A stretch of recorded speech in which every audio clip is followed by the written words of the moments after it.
aqui no Brasil nem na Bahia. Vamos à luta? Bom dia, população aqui, senhores clientes. Hoje aqui, na frente desse Banco Espanhol, uma manifestação no dia de luta nacional contra as arbitrariedades desse banco que só vem sugar o sangue do povo de obra brasileira, ainda por cima terceirizando o serviço.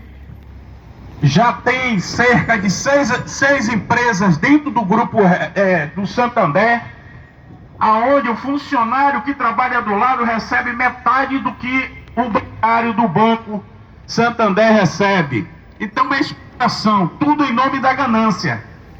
Não podemos admitir essa situação, aonde, através daquele governo Temer, precarizou mão de obra, abriu possibilidade para que os patrões venham a baratear mão de obra, a precarizar as condições de trabalho, cortar direitos, e o Banco Santander vem praticando de forma impecável o sofrimento da classe trabalhadora.